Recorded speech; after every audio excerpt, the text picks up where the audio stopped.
Se apoderó de su primer club de motociclistas a punta de pistola. Pero esa no es la razón por la que los motociclistas de Oakland todavía bajan la voz cuando hablan de Elliot Cisco Valderrama.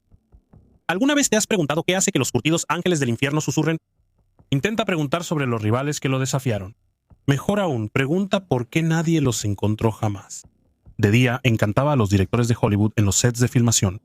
De noche, dominaba a los ángeles del infierno de Oakland, sembrando miedo de forma calculada. Cisco tenía el control total de Oakland. Era una figura muy poderosa en los SOMs. Entraba a los SOMs y simplemente hacía sentir su poder en toda la sala. Nadie quería desafiarlo, era un tipo muy imponente. Su empresa de seguridad nunca perdió ni $1 en equipo de estudio, aunque sus competidores tenían la costumbre de perderlo todo. Un mago que hacía desaparecer a la gente. Un forajido medio filipino que se convirtió en rey. Un hombre que estuvo con su esposa durante 52 años y a sus enemigos por unos 52 segundos. Algunos lo llamaban visionario, otros verdugo. Pero en el bajo mundo de Oakland simplemente le decían señor si querían seguir respirando.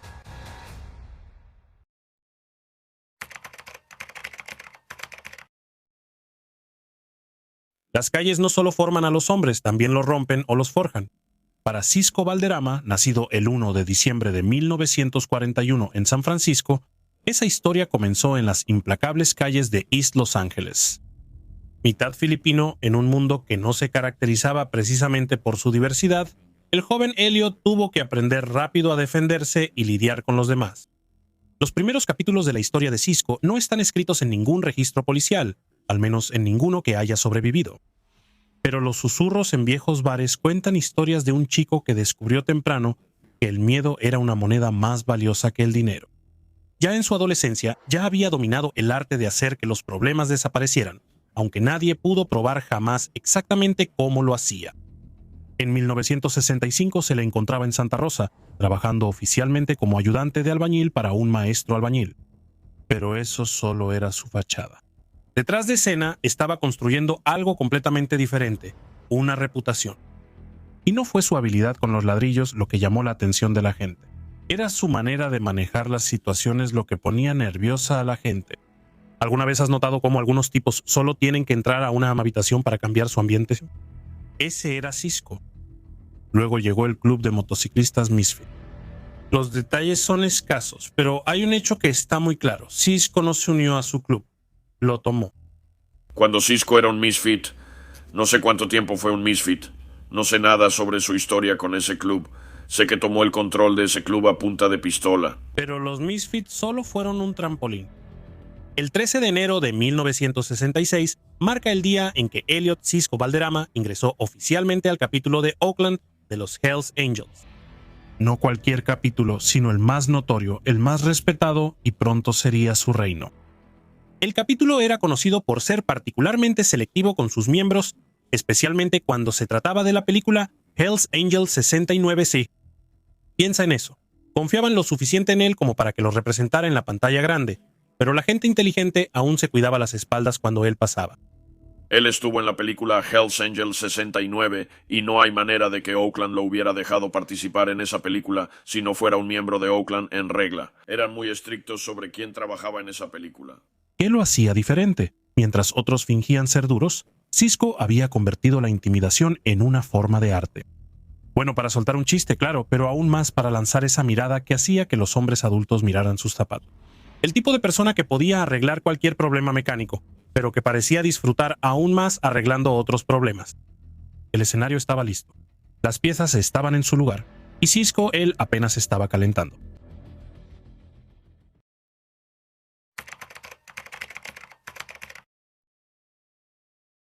Oigan, hermanos, ¿cansados de las tonterías y la censura de YouTube? Es hora de liberarse. Por eso cambié a Patreon, donde puedo traerte el contenido crudo y sin censura que tanto deseas. Únete a mi equipo en Patreon y obtén un paquete de beneficios increíble. Acceso exclusivo anticipado a todos los videos días antes que en YouTube y una experiencia de visualización 100% libre de anuncios. Discusiones comunitarias sin censura ni restricciones y el doble de contenido. 2 videos increíbles cada semana, acceso VIP. Interacción directa conmigo, información exclusiva, actualizaciones del mundo biker que no encontrarás en ningún otro lugar. ¿Listo para unirte a la élite? Haz clic en el enlace de Patreon ahora. Tu apoyo no solo nos mantiene en marcha, alimenta una revolución de contenido sin censura ni restricciones. Únete ahora y desbloquea un mundo de beneficios exclusivos. ¿Qué es más peligroso que un hombre que no tiene nada que perder? Uno que tiene todo por ganar. Recién llegado al capítulo de Oakland en 1966, Sisko no solo se unió a los Hells Angels, los estudió. Mientras otros peleaban por la atención y el estatus, él observó cómo el centro de poder del club se trasladaba de San Bernardino a Oakland. Su aparición en Hells Angels 69 no fue solo un papel en una película.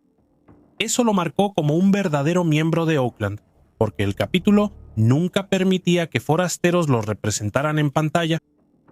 A principios de los años 70, Oakland estaba envuelto en batallas con los Outlaws y los Mongols, pero Sisko navegó esas aguas con una precisión calculada. Mientras otros se lanzaban de cabeza al conflicto, él construía alianzas. Deacon Proudfoot llevaba el parche de presidente durante esos años, y a menudo se le veía junto a Sandy Alexander en programas como Good Night America de Geraldo Rivera. Pero detrás de escena, Sisko estaba sentando las bases. Cuando Sonny terminó en prisión, comenzaron los verdaderos juegos de poder. El liderazgo de Oakland se convirtió en un peligroso juego de las sillas musicales. Deacon renunció, citando las luchas políticas internas que plagaban al capítulo. Deacon decide renunciar y creo que la razón por la que renunció fue porque había muchas luchas políticas internas en Oakland. Ahora, estábamos peleando contra los Outlaws, peleando contra los Mongols, y de repente tenemos este conflicto político en casa, en nuestro propio club. El vacío que siguió mostró el verdadero genio de Sisko. Él nunca se apresuró a tomar el poder demasiado pronto, demasiado rápido o de manera demasiado obvia. Luego vino el infame incidente de Fu. Durante uno de los arrestos de Sonny, Fu, un ex miembro de Fresno, organizó lo que podría ser el golpe de estado más corto en la historia del club. 4 horas como presidente antes de que llegara la llamada. Fu ya no es presidente. En medio de todo eso, Sisko observó, esperó y, lo más importante, sobrevivió. Para el 75, su reputación estaba forjada en acero. Miembros como Kenny, Chico y Krui lo respetaban no solo por su fuerza, sino también por su autocontrol. En un mundo donde la mayoría moría joven, iba a prisión o se convertía en informante, Sisko jugaba a largo plazo. Y a diferencia de los bocones y los impulsivos, él entendía que el verdadero poder no se toma, se construye pedazo a pedazo, con sangre.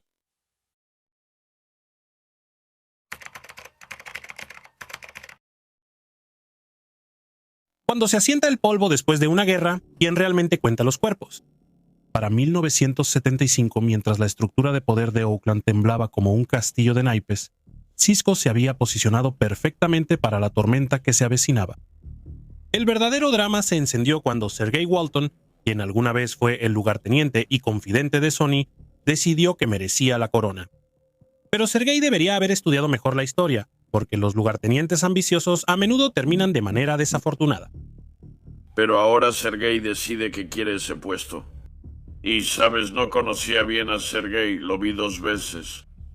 La primera vez que lo conocí, se me acercó en la sede de Oakland y me felicitó por mi nuevo puesto como directivo en Los Ángeles.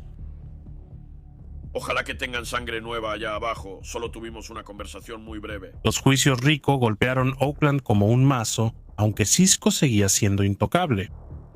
Cuando Sergei no pudo pagar la fianza y organizó un trato de $50,000 con un carcelero para que lo sacara, los veteranos sabían que el tiempo se estaba acabando. La siguiente vez que lo vi ya estaba huyendo. Lo habían arrestado por ese juicio Rico, no pagó la fianza, pero le pagó a un carcelero $50,000 para que lo sacara de ahí en una silla de ruedas. Nadie escapaba tan limpiamente sin consecuencias, especialmente porque Sisko tenía ojos en todas partes. Esas consecuencias llegaron en la prisión federal, donde los reclusos negros misteriosamente atacaron a Sergei. El mensaje no fue sutil, y tampoco lo fue su origen. Creo que él ordenó que lo mataran en la prisión federal, porque lo que pasó fue que algunos negros intentaron matar a Sergei. Dijo que no estaba dispuesto a esto, y creo que se dio cuenta de dónde vino la orden, y creo que vino de Sonny. Esto es especulación. No lo sé con certeza, son cosas que me dijeron y pequeños rumores que andan circulando. cosas que escuché cuando fui a prisión unos años después en Terminal Island. Frente a la elección entre convertirse en informante o aparecer muerto, Sergei eligió sobrevivir. El día que Marvin el Mohoso anunció la traición de Sergei en la OM, Sisko se quedó en silencio. Pero quienes lo conocían reconocieron el brillo de satisfacción en su mirada. Agentes federales pronto allanaron la casa de Sergei, cortando las paredes para recuperar dinero escondido. Mientras Sergei desaparecía en el programa de protección de testigos, Sony consolidó el poder una vez más. Pero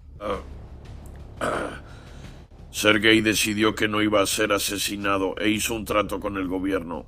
Y yo estaba en la OM y Marvin Mohoso entró y había muchos rumores circulando y Marvin Mohoso anunció que Sergei efectivamente se había convertido en un informante del gobierno. Los federales habían ido a su casa, cortaron un gran agujero en la pared, sacaron un montón de dinero que tenía enterrado ahí y ahora estaba escondido en algún lugar bajo protección de testigos. Sin embargo, tras bambalinas, la influencia de Sisko se fortalecía. Mientras otros miembros presumían su poder en público, él construyó una red de favores y miedo que resultaría invaluable en los años venideros. Para 1982, cuando el hábito de 3 cajetillas al día de Sony finalmente le pasó factura, todo estaba listo. Irish, un antiguo ángel de Los Ángeles, tomó el trono, pero todos sabían quién realmente movía los hilos.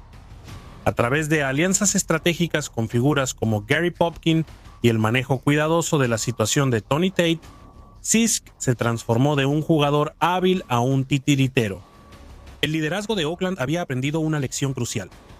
Los presidentes podían llevar la corona, pero Sisko tenía las llaves del reino.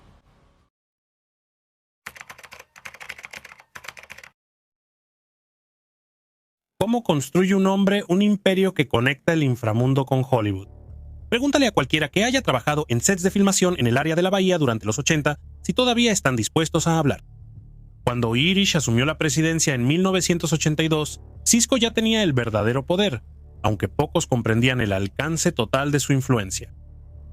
Mientras que otros miembros de Oakland, como Kenny y Chico, se enredaron en el impulso de Tony Tate por la guerra contra los Outlaws y los Mongols, Sisko jugó una partida más inteligente.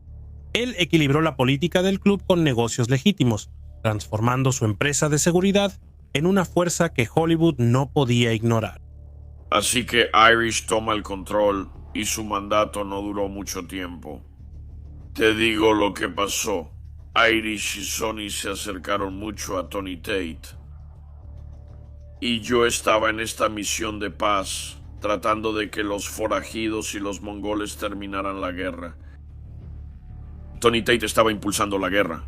Sony e Irish se lo creyeron, y eso causó mucha vergüenza para ambos. Y lo que pasó fue que en algún momento, no recuerdo cuándo, Sisko se convirtió en vicepresidente de Oakland.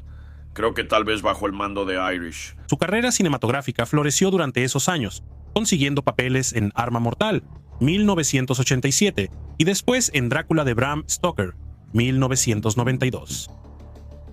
No creo que él fuera muy activo como matón porque era un tipo bastante grande, pero era actor.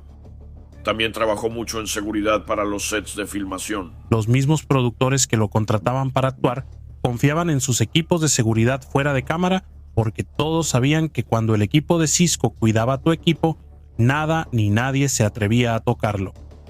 Él traía a miembros del club y se aseguraba de que el equipo estuviera seguro. Muchos de los productores y compañías de cine lo contrataban en el área de la bahía porque sabían que si la compañía de seguridad de Sisko cuidaba sus cosas, nadie se iba a meter con ellas. Sabes, él era un tipo increíble. Luego vino la entrevista de 60 minutos con Mike Wallace. Por una vez, Sisko calculó mal, titubeando ante preguntas sobre las reglas del club. Sisko y yo terminamos haciendo una entrevista de 60 minutos con Mike Wallace. No le va bien a Sisko. Y esta es la primera vez que Sisko y yo tenemos un problema. Le digo a Sisko que no creo que deba ir al programa. Él piensa que tal vez estoy tratando de dejarlo fuera. No sé. Realmente nunca hablamos de eso. Los siguientes 6 meses de indiferencia por parte del club, especialmente de Christie, le enseñaron una valiosa lección sobre la exposición mediática. Pero como con cualquier otro revés en su vida, lo convirtió en una ventaja. La entrevista fallida lo hizo parecer más humano, menos amenazante. la tapadera perfecta para sus otras actividades. Pero Sisko como que falla en el programa, recibe muchas críticas del club, así como de los abogados, y me culpa a mí por sus deficiencias en la entrevista, lo cual, ya sabes, no me habló durante unos 6 meses. Ese era el tipo de persona que era. Se enojaba y me ignoraba, me daba la espalda o me saludaba muy fríamente si me veía. El propio George Lucas reconoció la influencia de Sisko, regalándole un disfraz original de Darth Vader de las películas. Durante la fiesta de Halloween del capítulo de Oakland, Sisko lo usó con orgullo, aunque el destino quiso hacer una broma cuando Animal y su equipo de acrobacias se robaron el espectáculo con su entrada llena de fuego. Pero Sisko tenía una conexión directa con George Lucas y terminó consiguiendo el uniforme de Darth Vader. No era una réplica convincente, consiguió el uniforme de Darth Vader que usaron en la película. Aún así, cruzarse con Sisko tenía consecuencias. Pregúntale a Animal sobre los meses de silencio que siguieron. Al final de la década, su poder era absoluto. Las reuniones del club se convirtieron en actos de intimidación cuidadosamente orquestados, donde su sola presencia bastaba para dejar en silencio a toda la sala. Las mismas manos que hacían trucos de magia para las estrellas de cine podían firmar sentencias de muerte con solo un gesto. Incluso sus raros errores, como apoyar al lado equivocado en un caso de narcotráfico con 59 cargos, solo servían para mostrar su influencia cuando los testigos de repente sufrían amnesia y las pruebas desaparecían misteriosamente.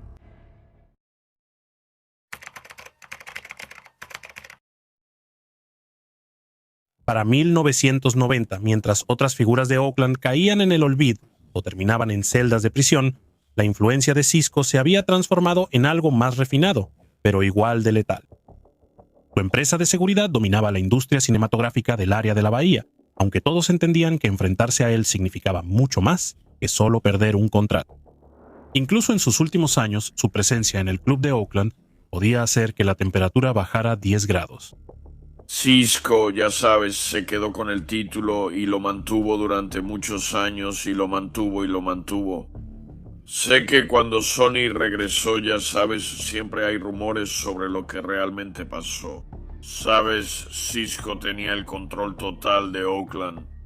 Era una figura muy poderosa en los SOMS. Entraba a los SOMS y simplemente hacía sentir su poder en toda la sala.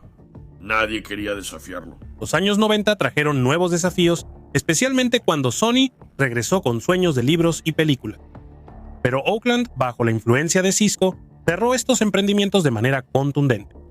El rechazo empujó a Sony hacia Arizona, donde fundó a la Docena Sucia, una decisión que decía mucho sobre el férreo control de Sisko en la política de Oakland. Su relación con Joan, su esposa blanca desde hacía 52 años, mostraba otra faceta de él. Mientras orquestaba asuntos del club y acuerdos de seguridad en Hollywood, mantenía un matrimonio que desafiaba las tensiones raciales de la época. Sin embargo, incluso este lado más suave tenía cierta dureza. La forma en que presentaba a Joan a menudo parecía recordatorios sutiles de que había roto más que solo los estereotipos de los clubes de motociclistas. Sus últimos años demostraron que el poder, bien administrado, nunca se desvanece realmente. Cuando surgían disputas, tendían a resolverse antes de llegar a su puerta. Incluso cuando la edad lo alcanzó, su reputación seguía siendo tan fuerte que los miembros más jóvenes cruzaban la calle para no arriesgarse a encontrarse con su mirada. El 6 de febrero de 2014 marcó su último viaje. A los 72 años, las complicaciones respiratorias hicieron lo que ningún rival pudo hacer jamás. Lo enterraron en el cementerio Evergreen, notablemente separado de donde Sonny Barger descansaría después. Una prueba final de las complejas dinámicas de poder que había navegado a lo largo de su vida. Su legado: un modelo de poder que unía negocios legítimos con principios al margen de la ley, el glamour de Hollywood con la fuerza del bajo mundo. Incluso ahora, años después de su fallecimiento, los antiguos miembros todavía bajan la voz cuando hablan de ciertos incidentes de su reinado. Porque algunas historias no terminan con la muerte, solo se vuelven más oscuras con el tiempo.